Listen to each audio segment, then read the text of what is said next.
E69 news కి స్వాగతం. ముందుగా ముఖ్యాంశాలు. ఢిల్లీ కొత్త సీఎంగా అతీషి మార్లేనా?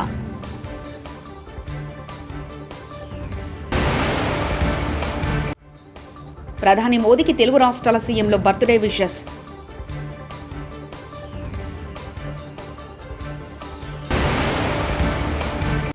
పవర్ సెక్టార్లో మీ నుంచి మేము చాలా నేర్చుకున్నాం. సుజలాన్ సీఈఓ జయరాం ప్రసాద్.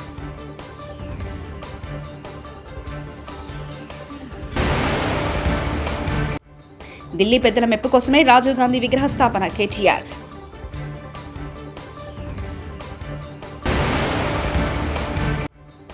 గణేశుడి లడ్డు 1.87 కోట్లు మొత్తం చారిటీకే వినియోగం.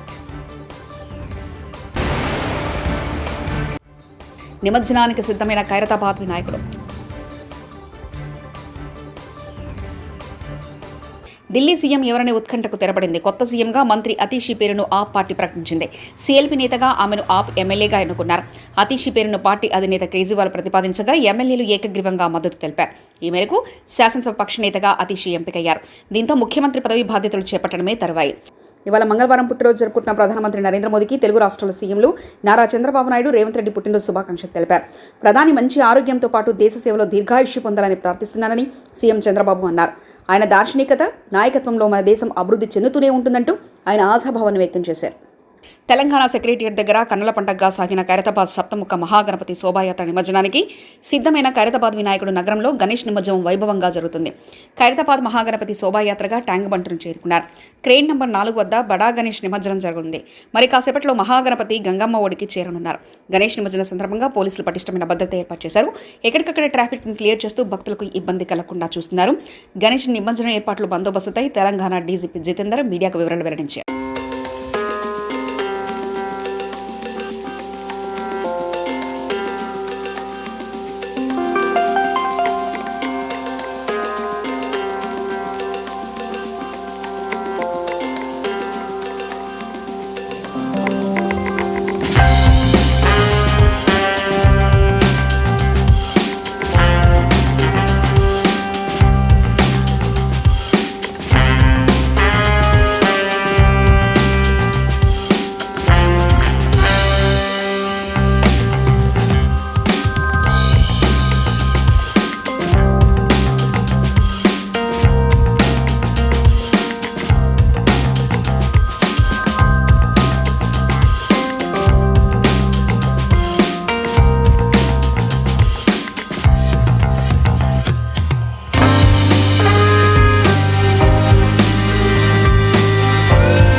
ఈరోజు సెప్టెంబర్ 17 జాతీయ సమైక్యతా దిన సందర్భంగా తెలంగాణ భవన్లో జాతీయ జెండాను ఆవిష్కరించిన అనంతరం బీఆర్ఎస్ పార్టీ కార్యకర్త మహమ్మద్ కుమారునికి కేక్ తినిపించి జన్మదిన శుభాకాంక్షలు తెలిపిన కేటీఆర్.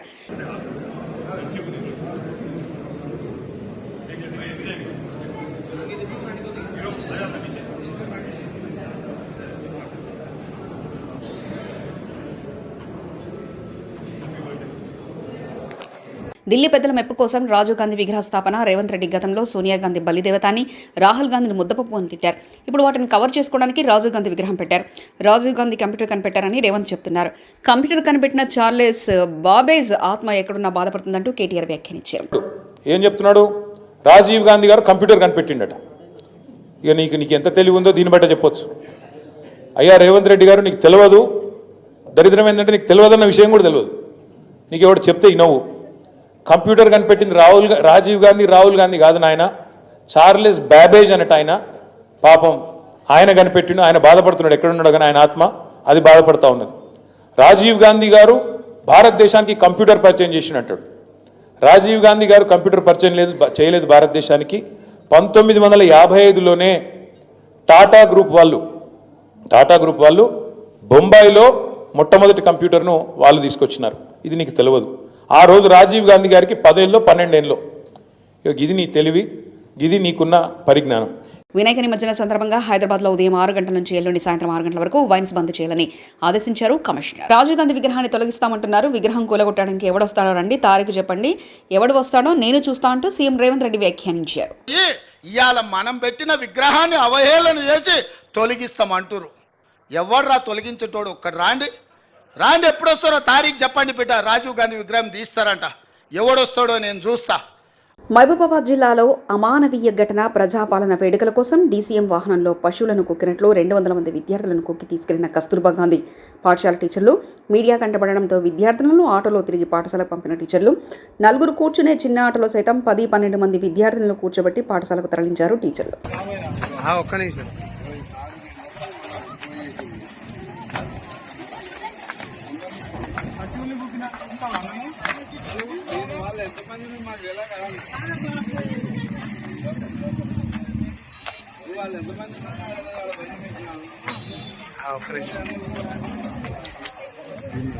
ఆటోలో ఎంతమంది ఎక్కాలనే?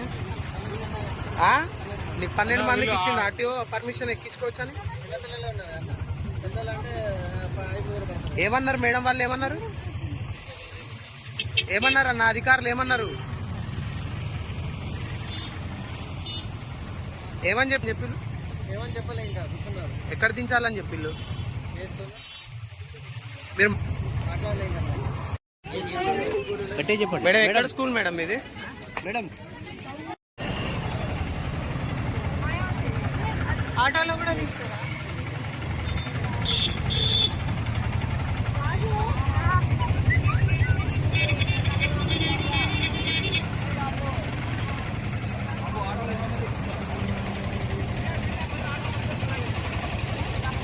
హైదరాబాద్లోని బండ్లగూడ జాగిర్లో గణేష్ లడ్డు రికార్డు స్థాయి ధర పలికింది.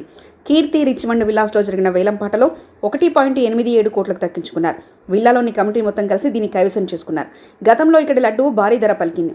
విల్లాలో కమిటీ మొత్తం కలిసి 1.26 కోట్లకు సొంతం చేసుకుంది. ఈ మొత్తాన్ని కేవలం చారిటీ కోసం వినియోగిస్తామని కమిటీ వారు తెలిపారు. ఆర్వి దియా ట్రస్ట్ ఆర్గనైజేషన్ అండి.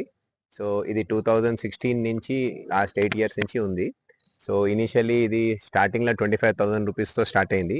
ఓన్లీ మెయిన్ ఆబ్జెక్టివ్ ఏంటంటే మనము అండర్ ప్రివిలేజ్డ్ పీపుల్కి హెల్ప్ చేద్దామని.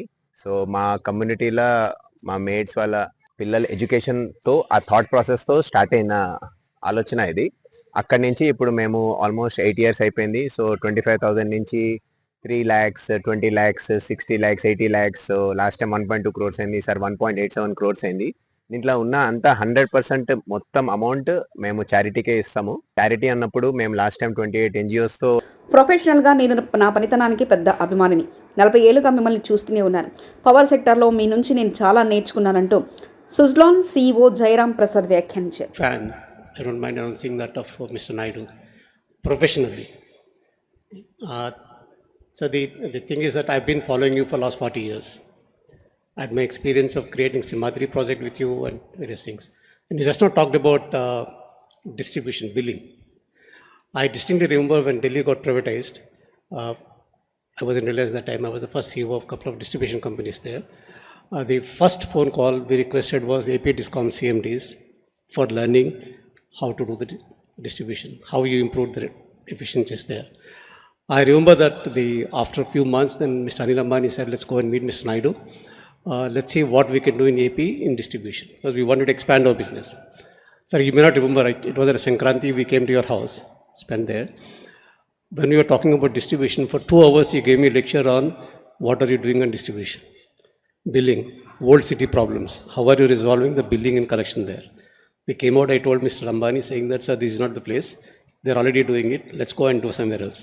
So I think that's something which you've been teaching us, not just me, the most of the professionals in the power sector. Even the latest flood relief what you have done. So there are some lessons for corporate CEOs like us. Okay? I was at Vijayawada the last weekend. When you talk to the people, what you hear from them is that it's not that what you have done.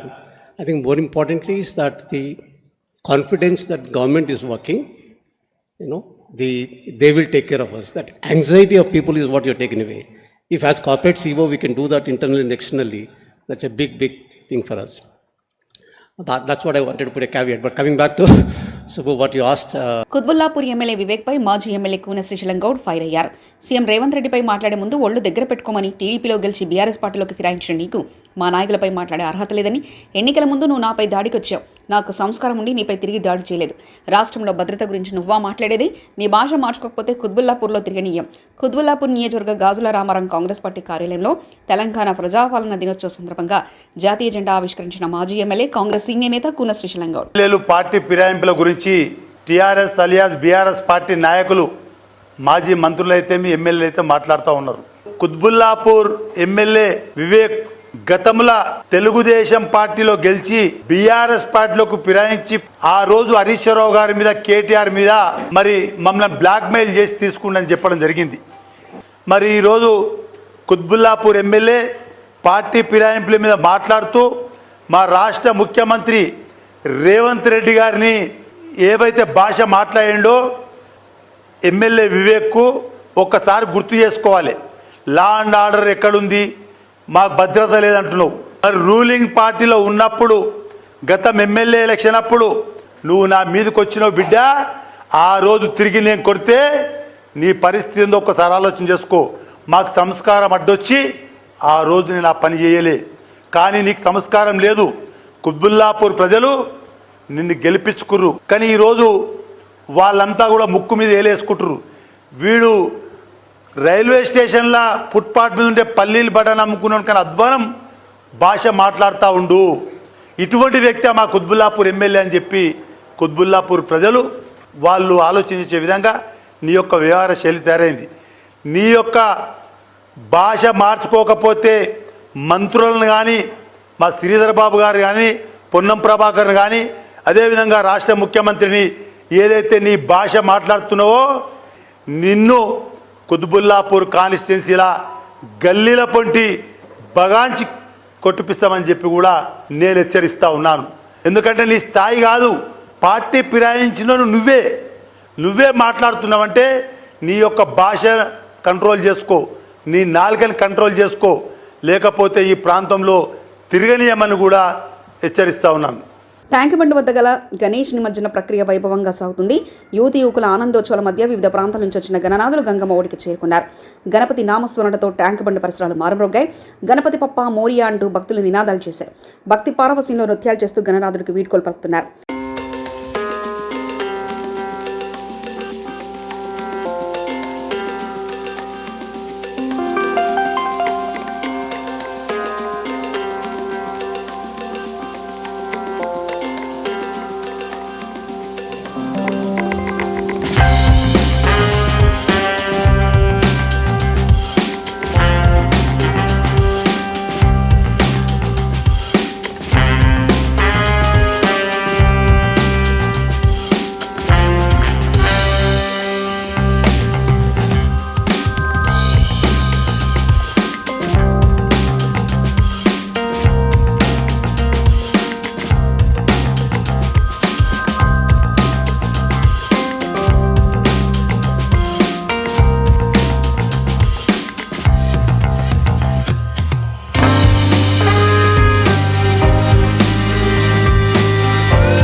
Delhi కొత్త సీఎంగా Atishi మార్లేనా?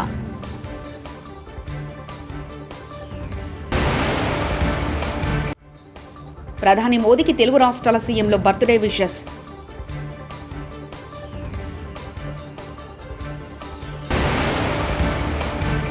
Power సెక్టార్లో మీ నుంచి మేము చాలా నేర్చుకున్నాం. Suzlon CEO Jayaram Prasad.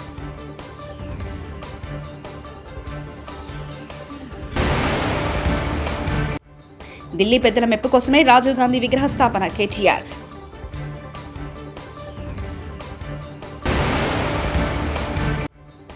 గణేశుడి laddu 1.87 కోట్లు మొత్తం చారిటీకే వినియోగం. నిమజ్జనానికి సిద్ధమైన ఖైరతాబాద్ వినాయకుడు. ఈ 69 న్యూస్ ఇంతటితో సమాప్తం. కీప్ వాచింగ్ ఈ 69.